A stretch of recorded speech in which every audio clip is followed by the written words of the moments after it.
Disclaimer: the views and opinions expressed in this episode are those of the guests and do not necessarily reflect the official policy or position of USA Global TV and Radio. The content presented is for informational purposes only and is intended to foster open discussion and debate. Viewer discretion is advised. USA Global TV and Radio does not endorse any particular viewpoint and encourages viewers to seek out additional information and perspectives. Saving America with Dr. David D. Schein.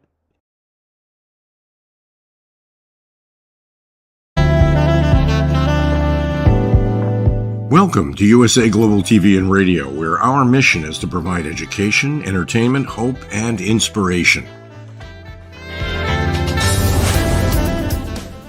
USA Global TV and Radio connects you with experts and audiences all around the world every single day to help you succeed in business and to live a richer life.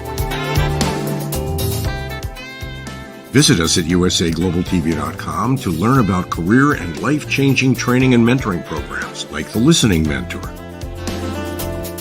Subscribe to our newsletter to stay informed about our special programs and offers. Discover how you can become a guest on one of our shows or a host or producer of a USA Global TV and Radio show of your very own. That's USA Global TV and Radio, where the doctor is always in.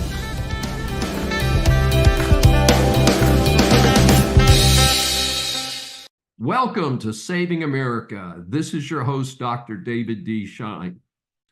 In political news, the biggest story of the week by far was, of course, the Democrat National Convention, or DNC. Obviously, I have many thoughts on that, so many, in fact, that I'm going to cover it on its own. So stay tuned for that later in this episode. Something that would never happen in the private sector. Apparently, many federal employees are spending most of their time on taxpayers' payroll doing work for their unions.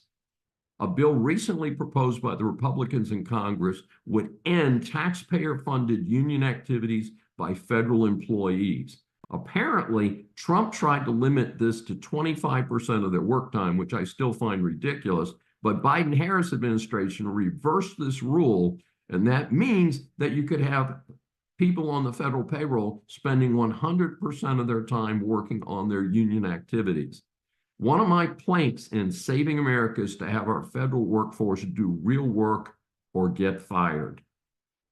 Doing union business should be on their own time, period, end of discussion. Speaking of federal misdeeds under Biden-Harris, the administration has recently been taking a victory lap over reducing prescription prices on certain drugs under Medicare. This was under the falsely labeled Inflation Reduction Act, the IRA.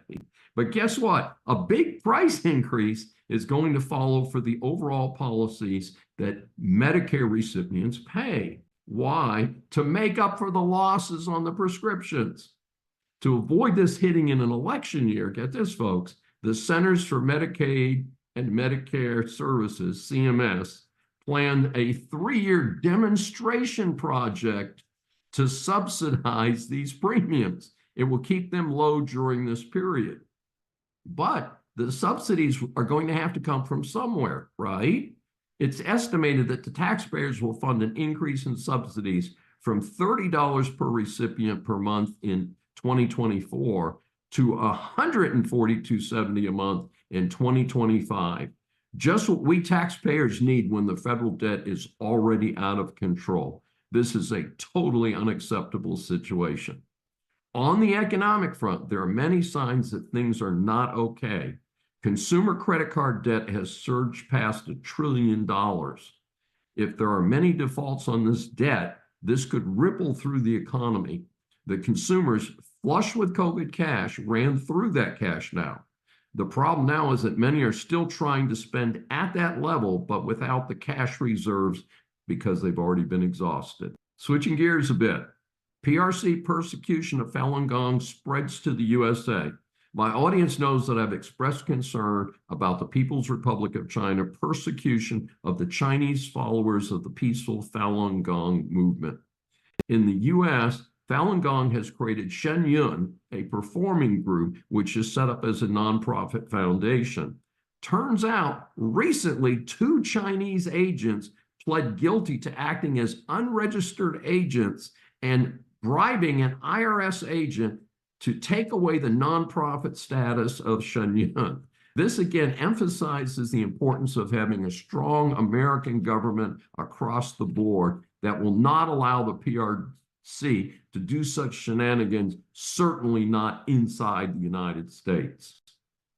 Moving in a different direction, I did not usually cover show business in this report, but there's been an interesting development in the untimely death of popular Friends star Matthew Perry.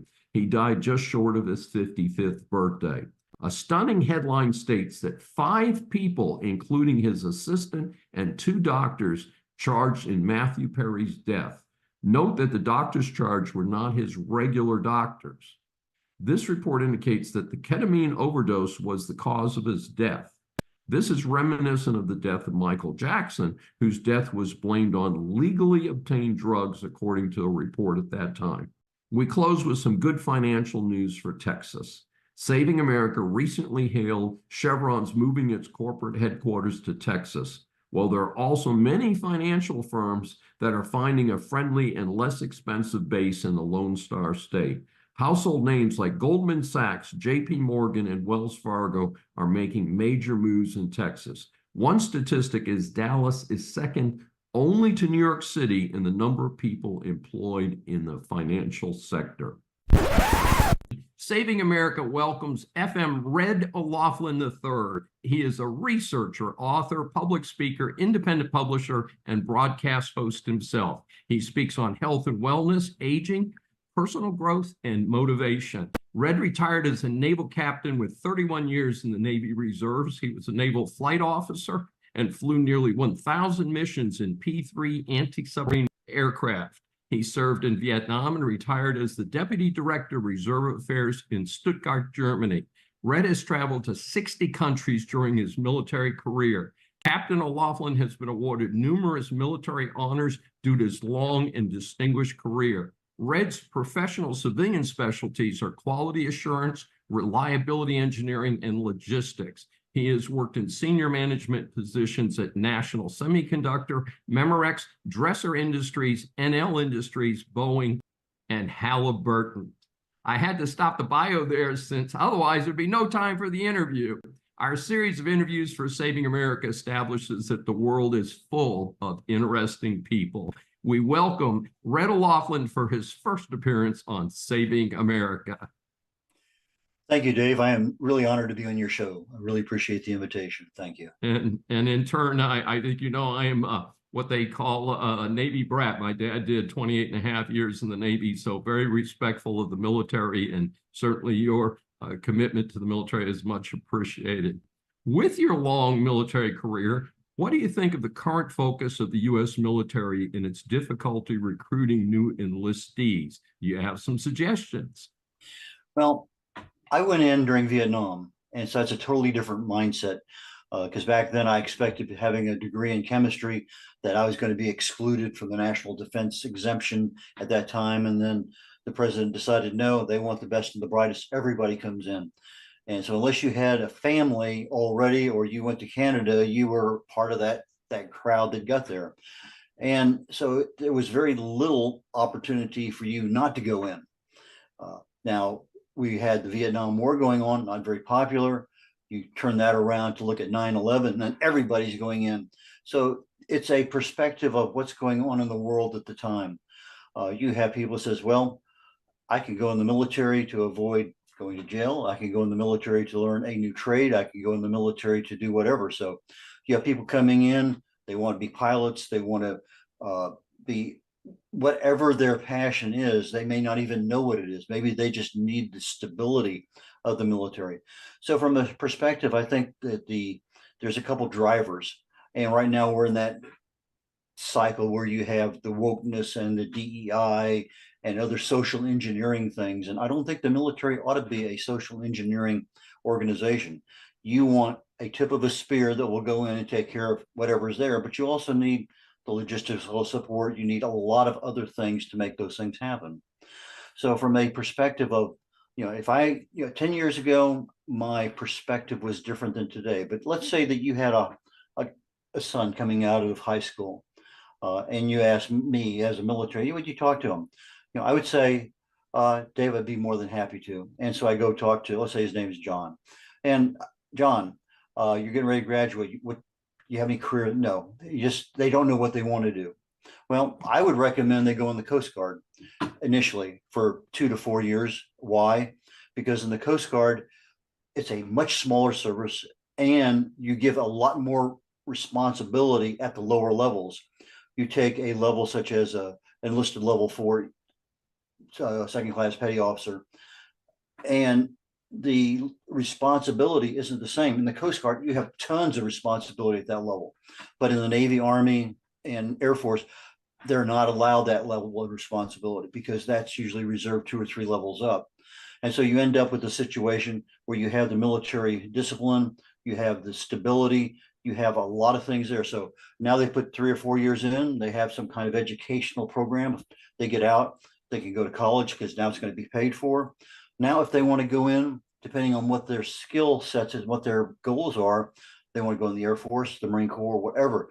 They have that option. They can go in the reserves. So there's a lot of things there. But I think that the Coast Guard, and I've worked with them a lot over the years, and that's what's changed my perspective. But I think that would be a perfect place for a young person to go because you're going to get that responsibility, the discipline immediately, and then you can make a better decision when you're 20, 21, 22.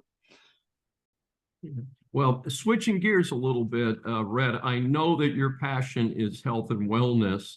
And what of your books might people want to read, and how would that help them? Where can they find those books that you've written? Okay, all of my books are available on my website or on the Amazon. So I just usually send people to Amazon. It's a lot easier. Just put in Red O'Laughlin and my books pop up. My website is redolaughlin.com. But I'm a researcher. I research the human body at the cellular level, chemically speaking. I look for cause and effect relationships. Treat a cause, fix a problem. Treat symptoms, and you'll always be treating symptoms. And so we have a problem as you're treating symptoms, but the cause keeps getting worse over time, and you see no progress, whatever. So I'm looking for things. In other words, if I were to say, let's get calcium into your bones. Well, you need to take something that's calcium, and most people take calcium carbonate. It's a pill. It's worthless because it takes so much to get a little bit into the body. But let's say you're eating the right combination of fruits and vegetables and you're getting your calcium, but you have to have magnesium in your body in order for that to get processed. It's not bioavailable. So now you get the calcium in the stomach, it's being absorbed, it's leaving the duodenum, and if you have enough vitamin D3, the calcium is going to be pulled into the bloodstream. Okay, now you get in the bloodstream, that's where you want it, but you want it in the bones. However, if you don't have enough vitamin K2, that calcium is going to go to your heart valves and arteries as plaque. So now you have to have vitamin K2, vitamin D3, magnesium, and calcium. So that's kind of, there's other things in there, but that's the short one. Now you get it into the bones, it's much more difficult to keep it in the bones than it is to get it there.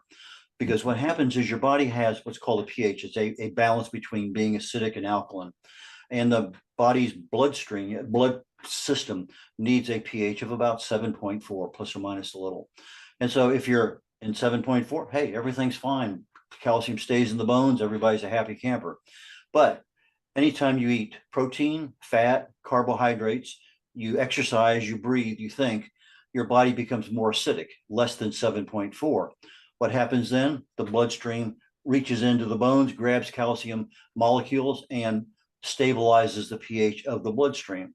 Now, I've been a runner for decades, weightlifter. I've been all sorts of stuff. The very first time I ever had a bone density test, I was osteopenic, and it just drove me crazy. I couldn't figure out why. Well, I looked at all the things I was doing when I started doing some research, and I was keeping my body severely in that acidic range.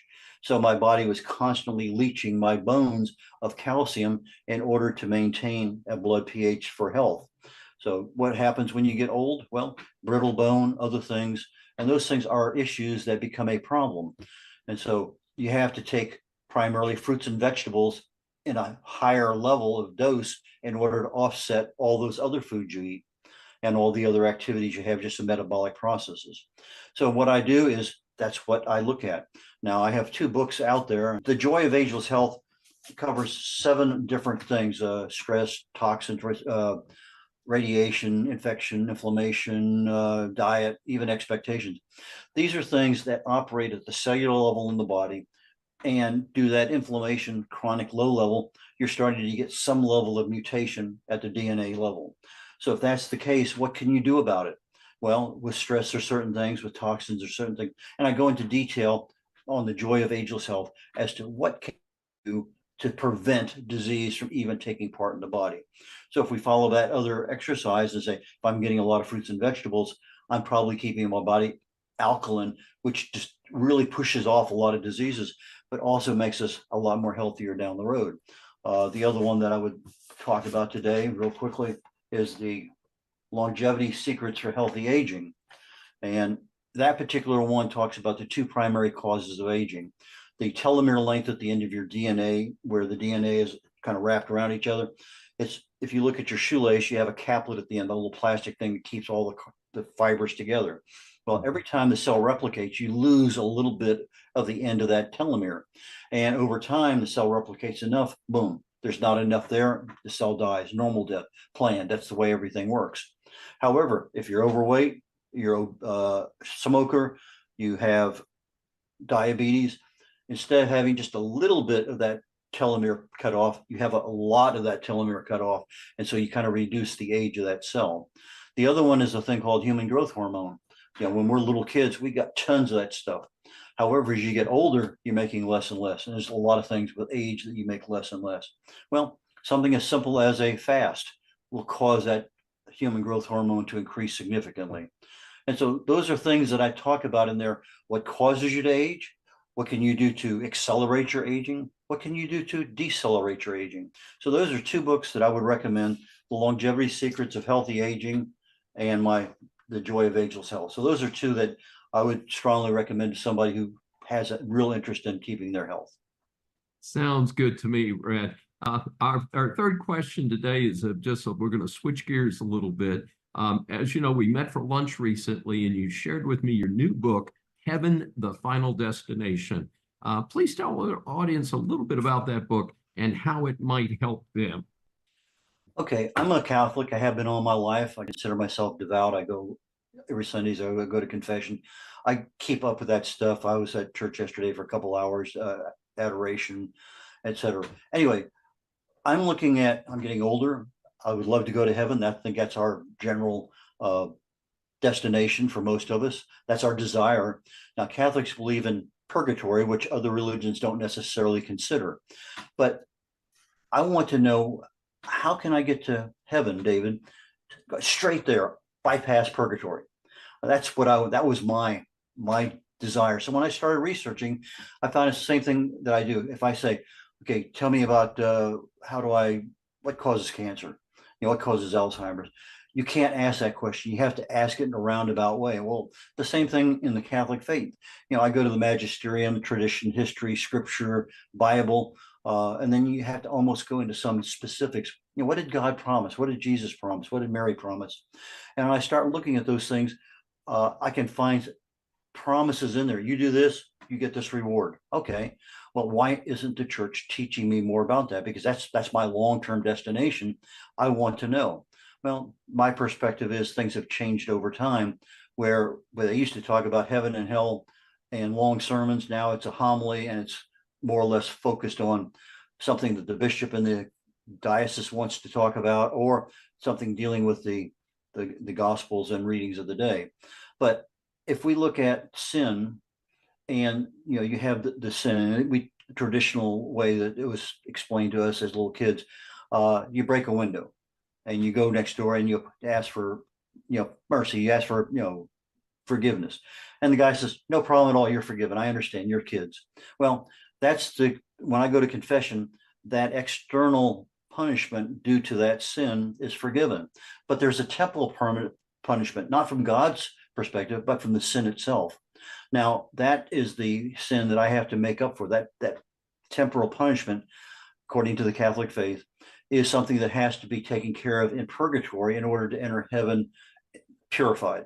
And so I look at those things that, well, how do I get there? Well, baptism, sacrament wipes all that out.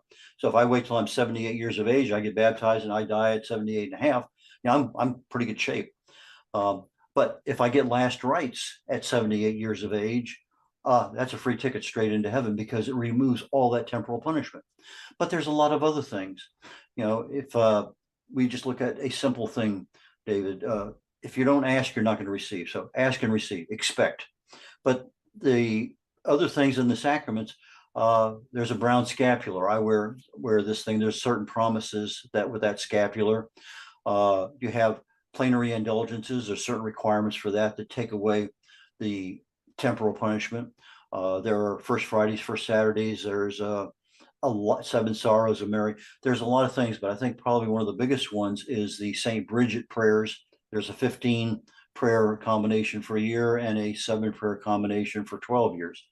And the 7-year compilation is one that specifically God says, you do this for 12 years. And the first thing on the line, it says, no purgatory. Well, I'm at 78 years of age. Well, that's 90. Well, I might as well say it the rest of my life because I'm, at some point in time. Now, let's say that I'm saying it and I've only said it for 5 years. Well, they have a caveat in there that says your intention was you're doing it. Okay, you earned it. So anyway, that's what I talk about in my book. And that if you're a devout Catholic and you want to really know a little bit more about how you get your soul into heaven, I would strongly suggest you look at that one. Sounds fascinating. I think most of us do want to go to heaven for sure.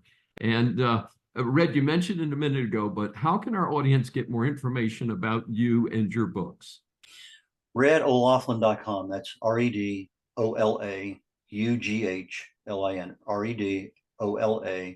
RedOlaughlin.com is probably the easiest place to get information about me. I'm available pretty, you give me a call on the phone, I'll talk to you. That's usually the best way to reach me. But I have email sites. I check some of them. I got 3 different ones. I check, one constantly 3, 4, 5, 6 times a day. I check the other ones usually once or twice a day. But yeah, send me an email, give me a phone call, take a look at my stuff on my website. More than happy to have a conversation with you. Sounds like a winner. Thank you very much, Red O'Laughlin, for joining us on Saving America. As we grow up, a common reference for success or failure is the letter grade. Whether we're in grammar school or college, we all want an A grade and certainly regard an F as a big failure. Here at Saving America, we scan the news for reports of celebrities, politicians, or others who just end up in the public eye.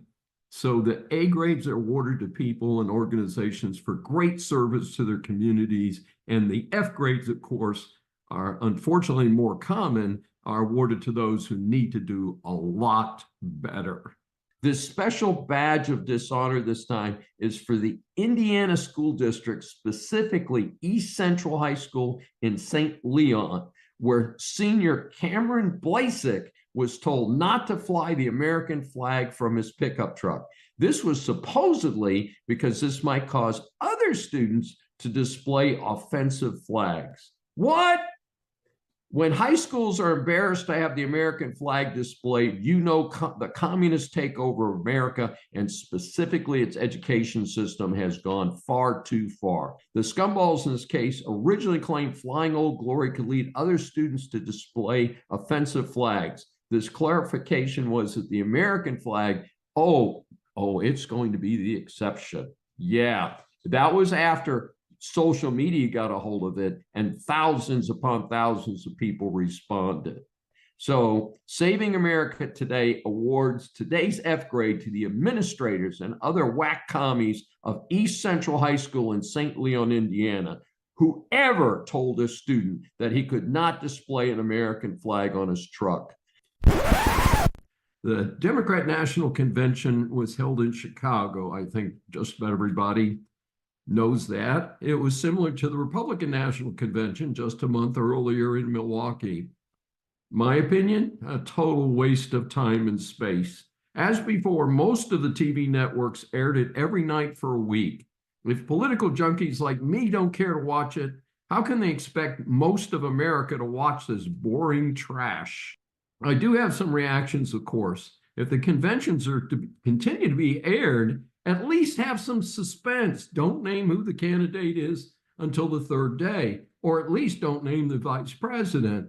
Come on, folks, give us something new. What we saw are a bunch of has-beens throwing trash at the other party. A good example is Biden speaking well after prime time had ended on Monday night. Why bother? Who cares? Who listened? The reports are that the DNC had 20 million on Monday night and the RNC only had 18 million on its Monday night.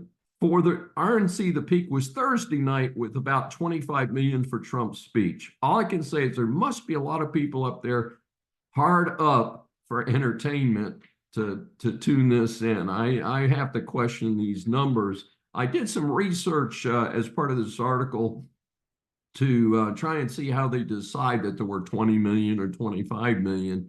And I'm not sure that that represents a number that people actually sat there and watched this boring nonsense for hours on end. I have a feeling that the Nielsen ratings and the things that capture people tuning to a particular station, there's a certain time period and then it said, oh, well, they watched that. But I don't think anybody in America is bored enough to sit there and watch this stuff for 3 or 4 hours at a time. And for instance, in my own case, I did get a chance to flip channels around. I was looking for a channel that didn't have the convention on it. And so if someone was monitoring my TV, they might say, yes, you were on, the NBC chapter and or the channel and the CBS channel and so forth. But that doesn't mean I actually sat there and watched this stuff. But getting back to the content, what little there was, perhaps my favorite piece from the DNC was Vermont Senator Bernie Sanders, as I referred to him, Bernie the Bum.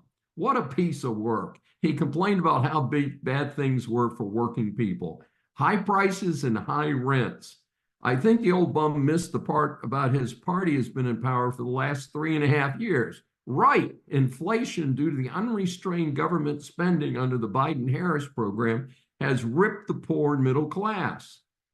Now, he's an avowed socialist, but he does not ever explain why the socialist Marxist utopia he promises has people in Venezuela flooding into the US rather than the other direction. Yeah, Bernie, explain that one. In a true bit of irony, the Dems are complaining about Trump launching personal attacks at Harris, but then spent much of their convention making personal attacks on Trump. Why? Since their policies have failed so dramatically, there's not much else they can do, folks. The real story lately has been what some pundits have labeled the basement strategy 2.0. This is by the Harris administration. Recall that a shaky Biden was hidden by his staff for most of the 2020 campaign. Parallel to that, there are still no interviews with Queen Kamala the Incompetent. A month after the Paris coup, we still don't know what her positions are from her own mouth. Of course, her campaign has been covering things up based on her prior very, very far left positions. She did manage to give a speech, however, recently that bodes well for the Trump campaign. She came out and accused the producers of price gouging. No evidence, just a wild accusation. I'm sure her sycophant followers will suck that up. Naturally, there are a few problems with this silly claim. First, the producers cannot sell their products if they charge more to the next competitor. So prices do tend to reflect the actual cost. Producer prices have surged under the Biden-Harris administration due to inflation. Second, inflation in producer prices has in turn caused retail prices to be very high. And yet, maybe Harris should try to focus on the facts. Kroger's margin has actually dropped during the Biden-Harris administration from about 1.6% to about 1.4%. Kroger appears to be trying to help their consumers and remain competitive. Do you think we need to have price controls and accuse them of price gouging? Gosh, I think that margin kind of argues a different story.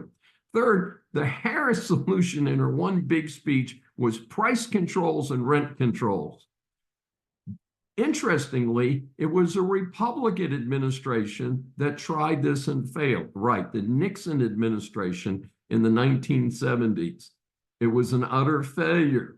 In fact, one of the reasons that the original big Marxist experiment, the USSR, failed was that production and price controls dictated by the government do not ever work.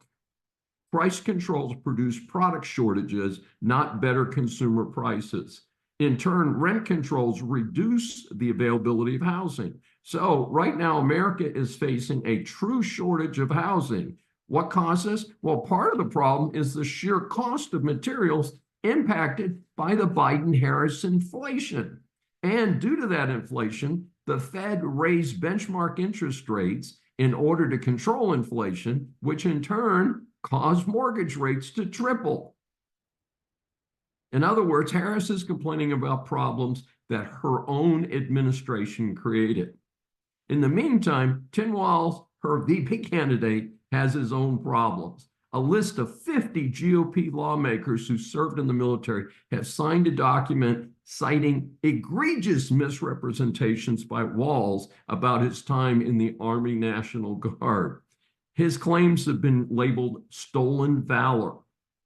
The fact that Minneapolis burned during his time as Minnesota's governor does not help his case either. I have previously said that his appointment to the VP slot is yet another gift to the Trump campaign from the Biden-Harris operation.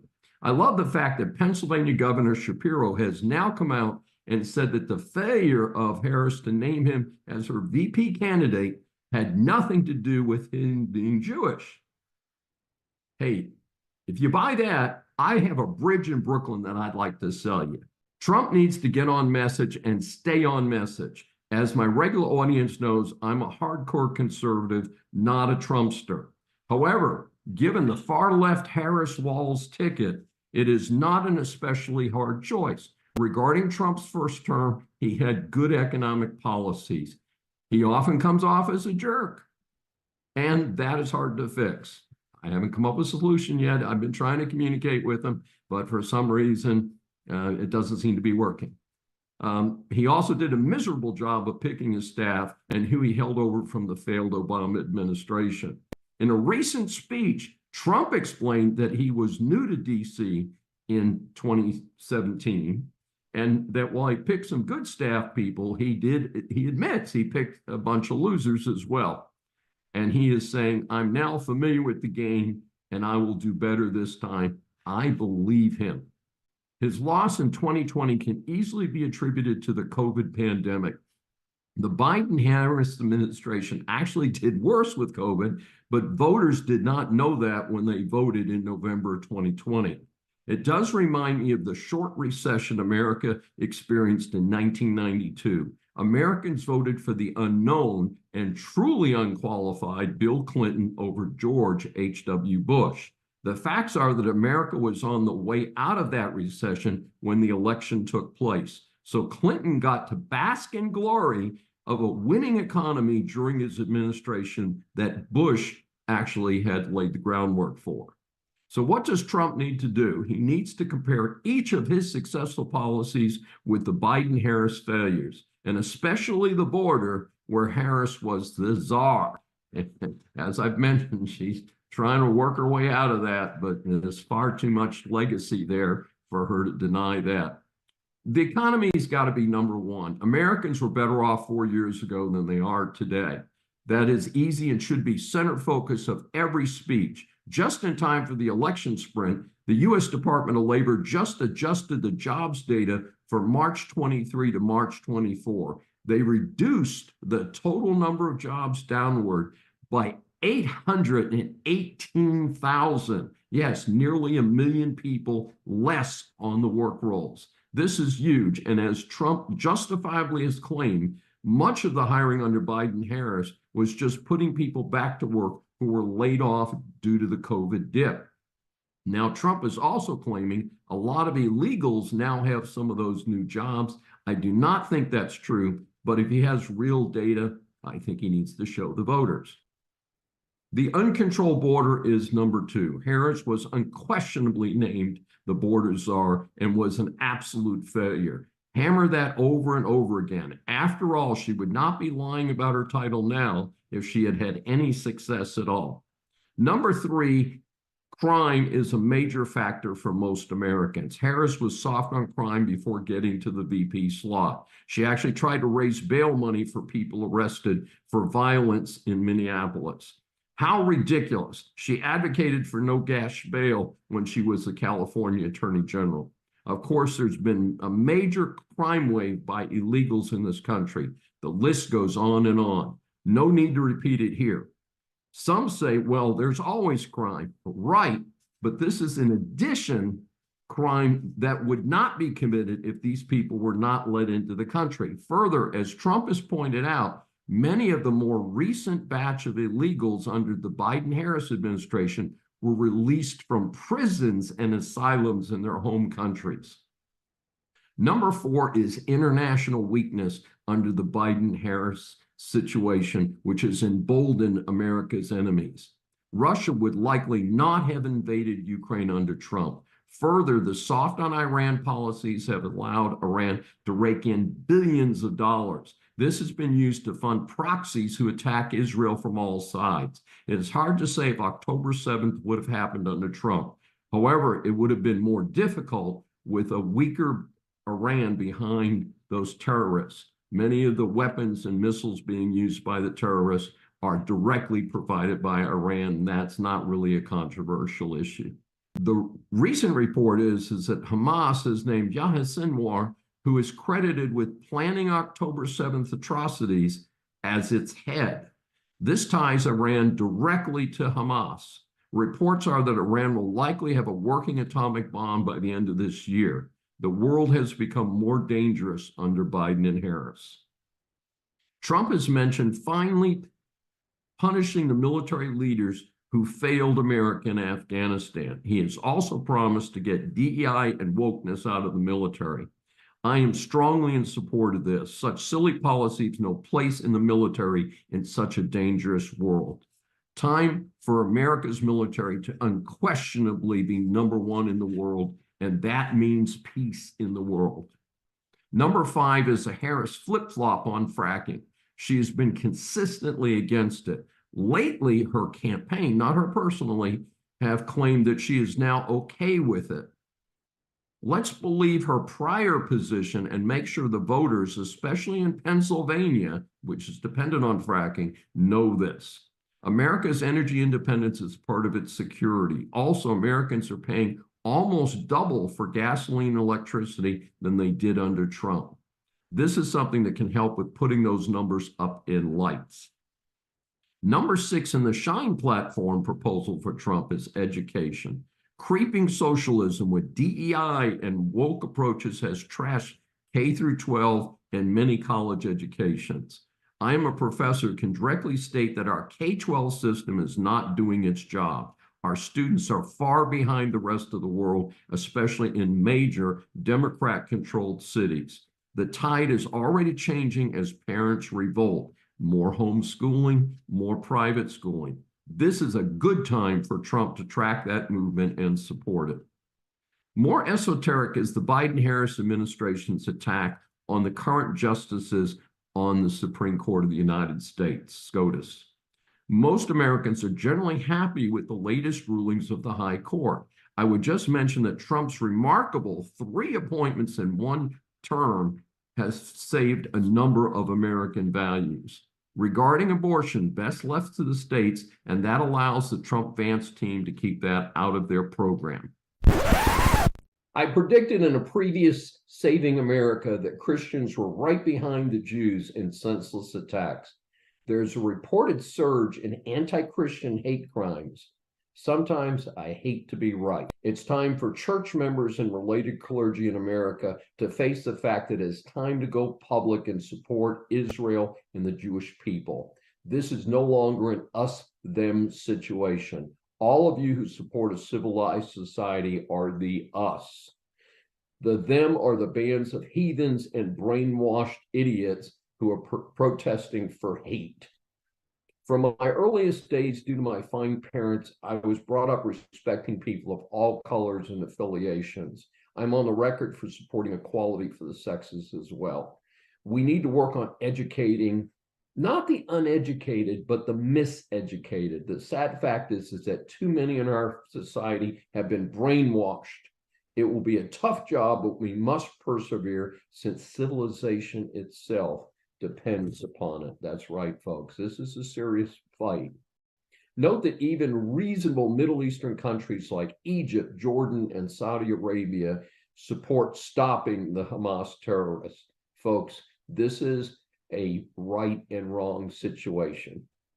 We, the American people, and civilized people from all over the world must unite behind an end to terrorism and remember that anti-Semites are always anti-Christians as well. Saving America welcomes Kevin McDonald. Born and raised in Seattle, Kevin is a self-described, jovial, fun-loving man who has experienced life in a big way. He has been a star athlete, actor, restaurateur, sales and sales manager, transit operator, audio producer, talk show host, creative consultant, motivational leader, and podcast host. He is the creator and host of KM Media Pro. He produces and hosts engaging podcasts that cover a wide range of topics. I know him from his Positive Talk radio show, which is on multiple networks, including Brushwood Apple, where his mission is to create positive and uplifting podcasts that inspire and empower people to achieve their goals and dreams. Our series of interviews for Saving America establishes that the world is full of interesting people. We welcome Kevin McDonald for his first appearance on Saving America. Thank you, sir. I love to be here. This is going to be fun. I'm looking forward to it. As you know, we ask our guests 3 questions, and the first one is, tell our audience how you went from star athlete to producing and hosting podcasts. That sounds like a non sequitur. Well, I was too short to go pro, but I enjoyed my time as an athlete and was a boxer for a period of time and all that kind of stuff. And then I went into the restaurant business and restaurant sales, and I may be the only chicken salesman you've ever met. Tell me more about the chicken. I worked for a company out of Siloam Springs, Arkansas. And we talked, and it was a vertically integrated chicken company. And I went, traveled the country and sold chicken products to large restaurants and TGI Fridays and Old Spaghetti Factory and a bunch of them. And but there was a point in time, David, when I thought to myself, why am I really here? What's my mission? There's got to be more to it than what I've been told. I had the house, had the dog, had the cat, had the wife, and had the kids. They're all gone now, but I really wanted to understand why I was really here. And one thing led to another, and I got back into radio, which I'd done in college years before. I love it. I just can't stop doing it. It's kind of like a bag of potato chips. Now, I've got to sneak in here a little quick mini question. Okay, you listed the wife after the cat and the dog. Is that why she's no longer there? Well, I had to bury all 3 of them in the backyard. No, I'm kidding. The FBI don't come see me, but no, she decided that there were greener pastures elsewhere. Okay, well, we won't get too far down that trail. By the way, I have worked with a company in Houston as an attorney that took boxes of chicken and took the skin and the bones out of the parts, and then delivered smaller boxes to restaurants for immediate use. That's a good idea. Yeah, so it was very interesting. I actually was in their production room, which was a refrigerated chamber where people stood in a line and did the work. They had an interesting problem. They put the skin and the bones in big 55-gallon drums, and they were picked up twice a week. One day, the truck picking up the waste dumped one of the barrels in the middle of the street. So the people did the logical thing. They went out, scooped up the waste, put it back in the bucket, put the bucket back in the waiting for the next pickup truck. And then they rinsed down the street because chicken stuff is slippery. It could cause a car accident. Do you know that the city filed a criminal complaint against them for washing the street? You're kidding. They washed the chicken's waste into the gutter. So I do not do criminal law, so I had to refer them to another attorney to represent them. So they paid a $500 fine and kept on boogieing. And today that is, because it was here in the urban area of the historic Houston Heights, that is now a housing project, a high-end housing project. Chicken parts production has now been moved out to the woods somewhere. Well, you know, somebody had way too much time on their hands. Yeah, there was a neighbor who didn't like the fact that he had bought a house next to the chicken factory. And you know what? The chicken factory had been there since the 1920s. He probably should have fired his real estate agent and got another one because they could have told him, you're going to have chicken parts next to you. Absolutely. Well, listen, we're going to try and keep this on track. Question number 2, in reviewing your main website, I came across Think Energy. Share with our audience how that differs from your other work and efforts. In addition to, well, originally I started with a show called Spirit Talk, because we wanted to talk about energy and our bodies and our chakras and how that all works. And, you know, like, so I had psychic mediums on and psychics and energy workers and healers and stuff, because I was really interested in the energy that we all have that is part of who we really are. And so I had to divide that show up because I have a staff, and the people in my staff said, you can't do positive energy kind of stuff when you're doing positive talk kind of stuff. They're two different things. So I divided them up, but I still have a love for psychic mediums, and I talk to my dad, my mom all the time, and all that kind of stuff. They're both passed on and that kind of thing. So it's just something that kind of a hobby that I'm interested in. Well, you may find it interesting that I also am have people in my life who clearly have some psychic visions. Mine personally tend to be about me and what's going to happen in the future and things like that.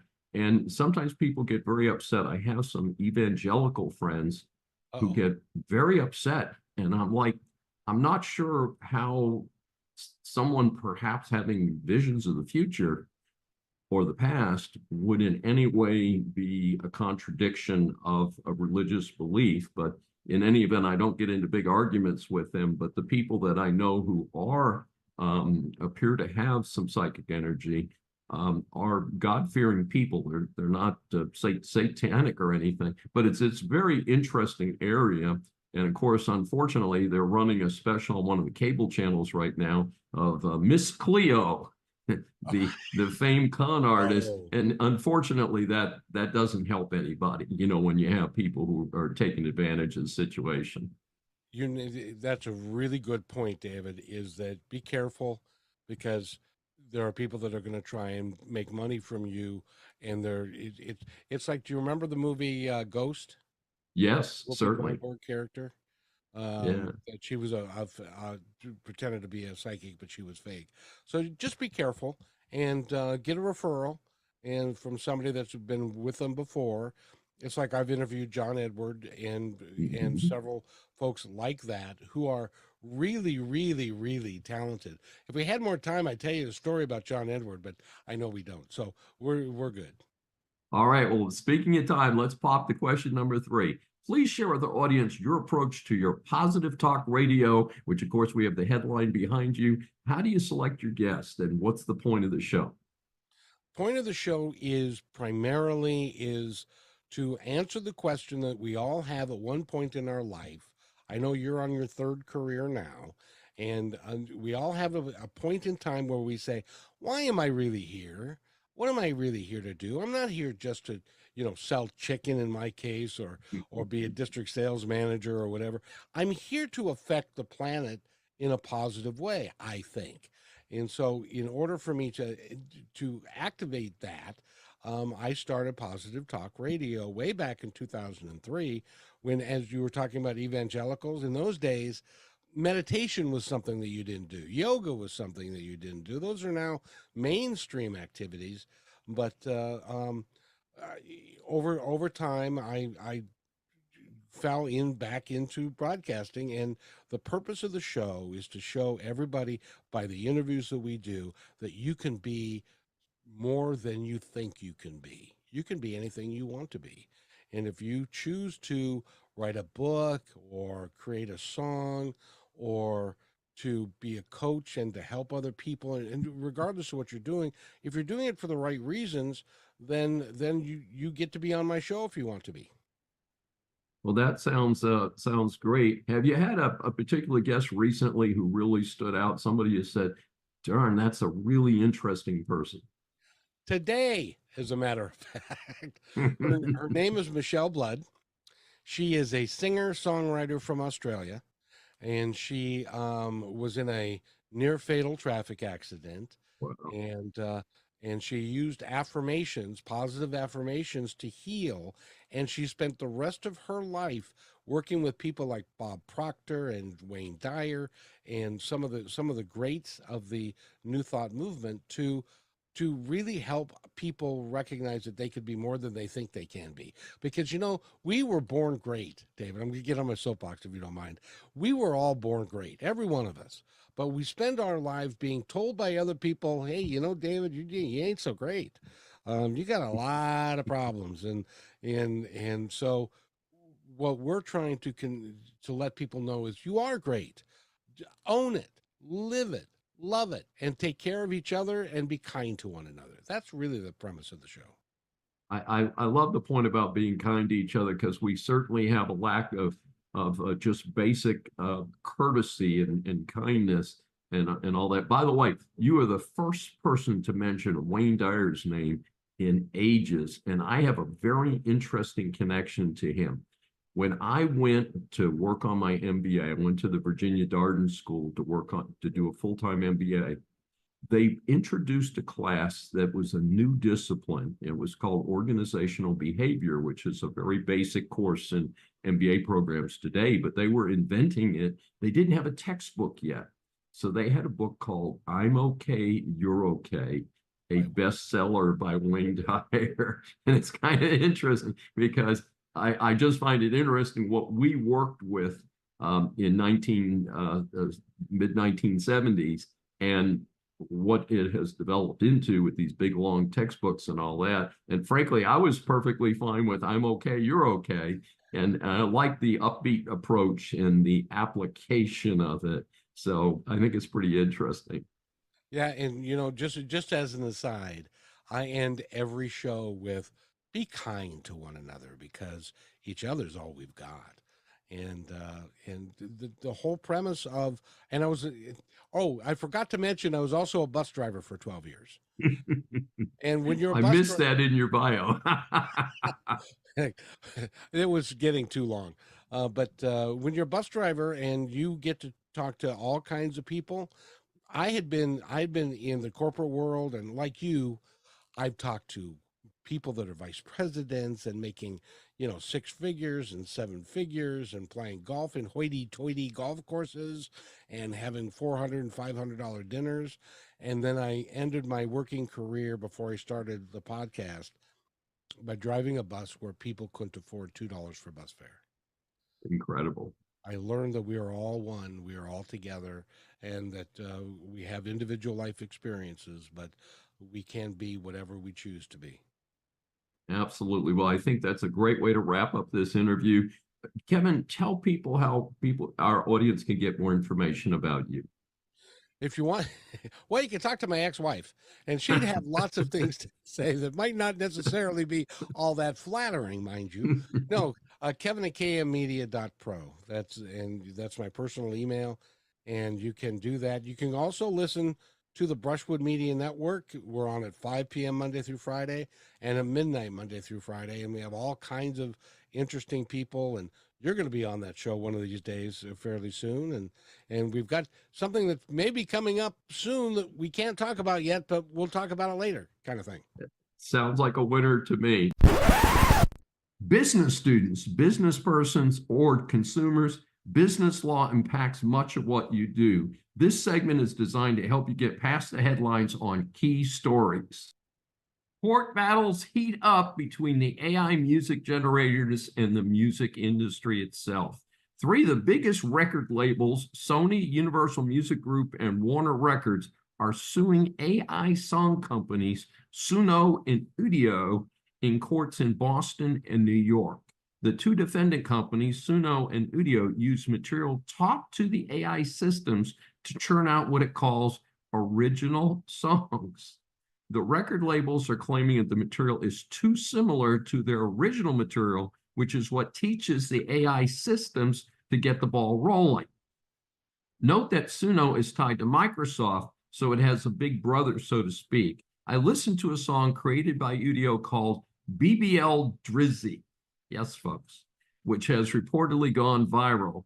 It sounded like many of the great earlier soul songs. The record companies argue that it is too much like a great soul song already in their music libraries. Not clear which one, but kind of in the ballpark there. Leading the plaintiff effort in these cases is the Recording Industry Association of America, RIAA. This association represents many of the major labels. The RIAA is seeking damages of up to $150,000 per work released by the AI companies. RIAA Chief Legal Officer Ken Dorshow said in a press release, "These are straightforward cases of copyright infringement involving unlicensed copying of sound recordings on a massive scale." In response to the suit, Mikey Schulman, CEO of Suno, stated, "The company's technology is transformative and designed to generate completely new outputs, not to memorize and regurgitate pre-existing content. The AI producer's argument is that this new material is kind of inspired by prior work, but not copying it directly." As examples by RIAA of how close is too close in the AI productions, it cited a song generated by Suno titled "Deep Down in Louisiana, Close to New Orleans." Deep down in Louisiana, close to New Orleans, way back up in the woods among the evergreens. I listened to this and to my rock and roll ear, this sounded a lot like a recording of Johnny Be Good by Chuck Berry. I thought it sounded very close. Another example is something called Prancing Queen.